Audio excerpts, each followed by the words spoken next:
queridos, agora vamos para o segundo card da aula de reações exóticas, pensemos assim, que é um cartãozinho um pouquinho mais chatinho também sobre aromáticos. Então, é um cartão sobre qual a influência de radicais que já estão aqui no anel na substituição em aromáticos, né? Tipo, aqui você tem um grupinho ali no anel, como você pode ver ali em cima, tá? Esse grupinho aqui em cima. E qual vai ser a influência dele na entrada de outros radicais e outras substâncias? Tudo bem? Quando você vai fazer ali uma substituição eletrofílica no anel. Bom, como funciona isso? Você precisa separá-los. Como assim separá-los? Separar esses grupos que já estão no anel em grupos ativadores e desativadores. Por que tem que fazer isso? Ora, porque cada grupo vai ter uma certa influência. Vai, por exemplo, levar a molécula, a substância, na verdade, para um certo lugar. Tá? Então, por exemplo, se você tiver um dos grupos, quando você faz uma substituição, esse grupo pode levar a substância para um dos carbonos ou para outro. Então vai depender se é um grupo ativador ou desativador.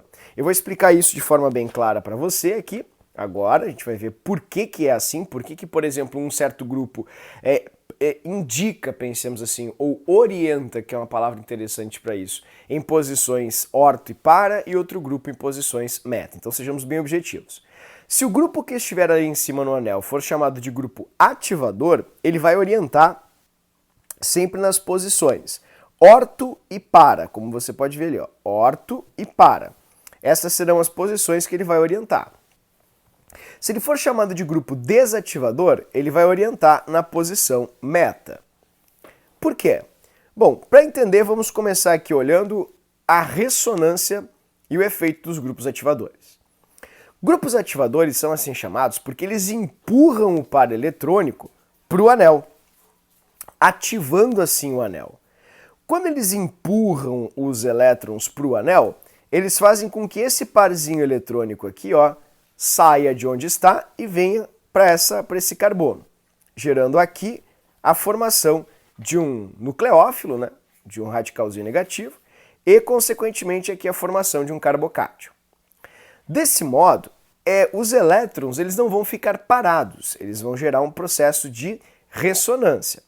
Veja que aqui o parzinho de elétrons ele está na posição orto, tá? Isso é bem importante, ok? E quando isso gera a ativação, ou seja, quando o grupo ativador ele empurra esse par de elétrons nessa posição, o que ele vai gerar? Ele vai gerar um processo de ressonância, ou seja, ele vai fazer com que a ligação faça esse movimento. Esse parzinho eletrônico, ó, vai gerar o quê? Vai gerar uma passagem para cá, desse modo, tá vendo? E esse par eletrônico que está aqui, ó, ele vai vir para esse carbono aqui embaixo. Assim. Tá? E aí o que vai acontecer? Você vai ter o par eletrônico aqui, desse modo, fazendo o processo de ressonância, e aquela ligação que você antes estava vendo aqui, tá vendo? Essa ligação aqui, ela passou para cá, desse modo. Então você tem uma orientação em orto e para. Tá vendo? O negativo está no para. Só que não para por aí também.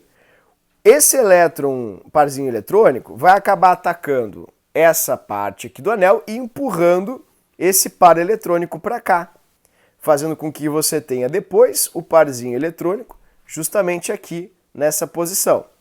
Tá vendo? Assim. Deste modo. Então, nesse carbono, você teve o par eletrônico, na posição orto. Então, o que acontece? Como um eletrófilo ele é positivo e o que ele quer? Ele quer elétron, ele vai atacar sempre onde tem os elétrons, ou seja, as cargas negativas. Nas posições orto, como você está vendo ali, ou para, que é onde ficam os elétrons nesse processo de ressonância do anel. Então, é muito importante que você lembre onde ficam as posições orto. Ó, aqui é a posição orto do anel. Ok? Ó, vou colocar para você orto e orto. Aqui é a para e aqui é a posição meta. Aqui é meta e aqui é meta, ok? Bom, quem são os grupos chamados de grupos ativadores que fazem esse efeito aqui nos anéis? Os grupos ativadores são os seguintes grupos. Vou colocar aqui para você. Ó, deixa eu aumentar aqui. Beleza? Vou apagar aqui o eletrófilo e vou colocar alguns grupos ativadores para você. São grupos como, por exemplo, aminas. Aminas são grupos ativadores, são ótimos ativadores, inclusive. O grupo hidroxila, o OH, que são ótimos grupos ativadores. Os etóxidos, né, que são os oxi, tipo os éteres, são ótimos grupos ativadores. Você tem também as amidas, que são bons grupos ativadores. Tudo bem? Então deixa eu colocar aqui, ó, R, grupo ativador. Aqui as amidas são bons grupos ativadores também. Tá certo? Eu vou colocar assim. E tem vários outros. Eu vou colocar aqui uns pontinhos, reticências, e vou colocar aqui, de outra cor, um pequeno problema. Mesmo que eles não sejam ativadores, os halogênios orientam em orto e para. Tá? O processo é um pouco mais complicado, mas halogênios são desativadores, vadores. Entretanto, o processo de desativação gerado pelos halogênios é um pouquinho diferente dos outros. E por isso, por ser um pouco diferente dos outros, por serem chamados de desativadores ou desativantes fracos, eles acabam, infelizmente, orientando em posições orto e para. Então, vou pedir essa licença poética. Halogênios são desativadores, porém orientam em orto e para. Por quê? Porque eles são desativadores muito fracos. E por serem desativadores muito fracos, eles acabam gerando um efeito um pouquinho igual. Tá? Então, o que acontece? Eles vão ter efeitos eletrônicos, a gente chama de opostos, né? A gente chama de efeito indutivo negativo e mesomérico positivo. Mas eles vão ter uma intensidade quase igual, né, para esse efeito mesomérico indutivo. Eu sei que é um pouco difícil, queridos, mas de uma forma mais simples, o que acontece com os halogênios? Eles, mesmo sendo desativadores, acabam orientando em posições orto e para. Tá? Então é uma exceção. Gravem assim porque é um processo um pouco mais complicado. Bom, vamos lá. Vamos dar uma olhadinha aqui nos desativadores. Como funcionam? Grupos desativadores são grupos que puxam o parzinho eletrônico para si. Por isso que eles desativam o anel. Tá vendo a flechinha ali em cima? O que eles vão fazer? Ó? Eles vão pegar esse par eletrônico e vão puxar para si. Ao puxarem o par eletrônico para si, você vai ter ali no anel uma carga negativa. Vou colocar aqui para você negativo. Assim. Então, essa parte vai ficar negativa e, consequentemente, essa outra parte aqui, esse carbono, vai ficar positivo, porque ele vai perder o parzinho eletrônico. Tá, e daí? Bom, como é que o eletrófilo vai entrar ali para fazer a substituição? Ele tem que entrar onde tem elétron sempre. Eletrófilo não gosta de carga positiva, então ele não pode entrar na posição orto. Vamos acompanhar a ressonância do anel agora. Quando isso acontece, esse parzinho eletrônico, muitas vezes, vai vir para cá para poder, né, satisfazer esse carbono negativo. Positivo.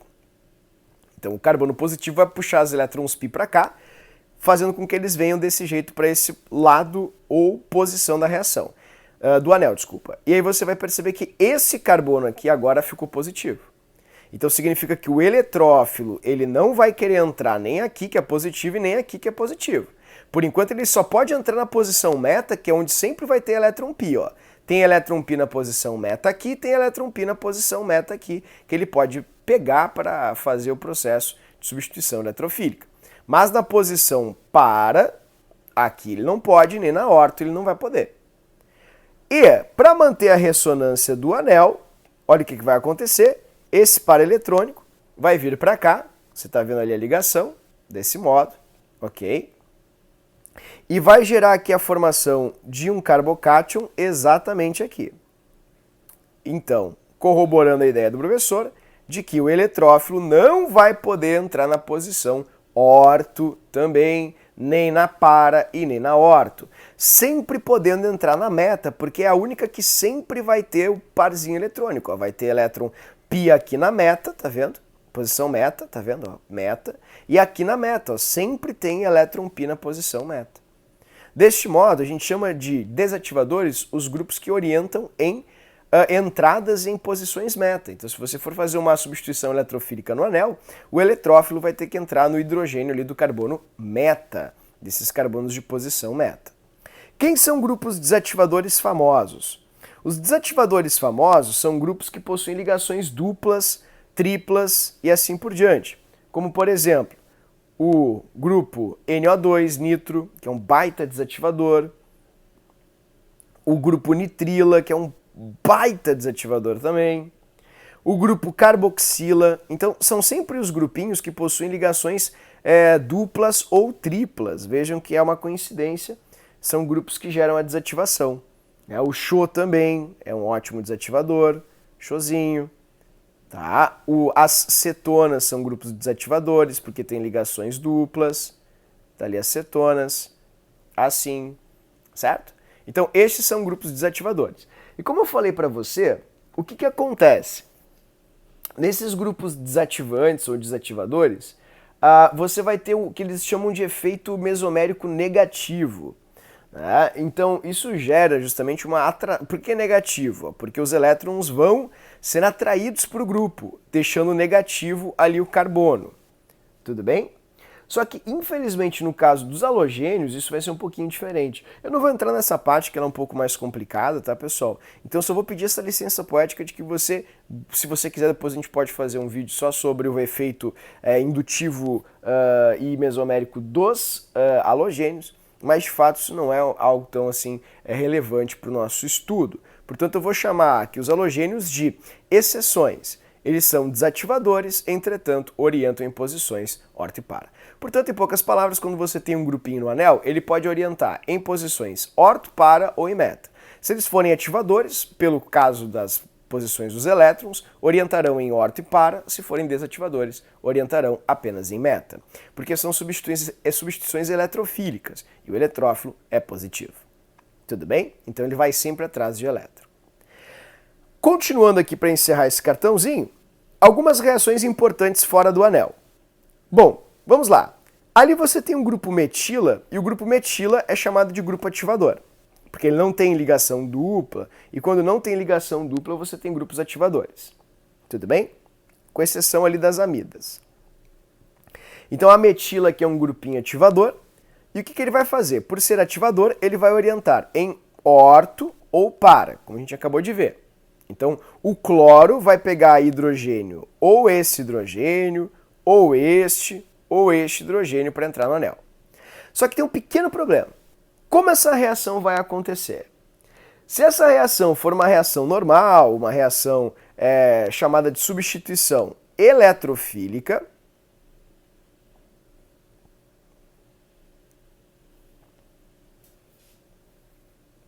sem reagentes enérgicos, sem condições enérgicas, ou seja, sem o luz UV, sem um catalisador específico, o cloro vai simplesmente pegar qualquer um destes hidrogênios que eu acabei de marcar para você. Hidrogênios orto ou para, desse modo. Gerando justamente isso aqui, ó. Vou pegar aqui então o anel para você ver. Tá? Vou tirar ali os hidrogênios. Assim, vamos pegar o anel. Copiou aqui. Copiou. Colou. Vou colar o anel aqui para você. E aí você vai ter o quê? A substituição do cloro numa posição. Vamos pegar o cloro aqui. Ali fechou. Ó, ele vai ficar aqui. E o outro cloro daí vai acabar pegando um dos hidrogênios que você tem ali. Tá? Vou colocar ali o hidrogênio, então, para fazer a substituição. Ó, vem hidrogênio para cá. Tá aqui o cloro, fez ligação, substituiu com hidrogênio. Um hidrogênio. Ok?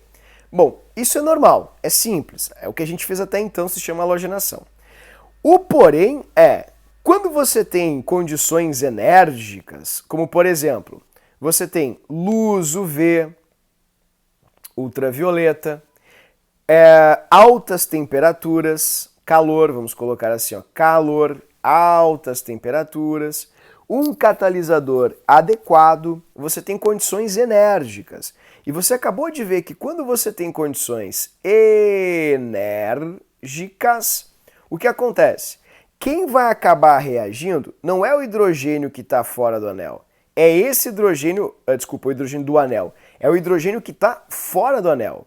Não são mais os hidrogênios que você tem aqui, ó, este ou este, que são os hidrogênios nas posições orto e para, por se tratar de um grupo ativador.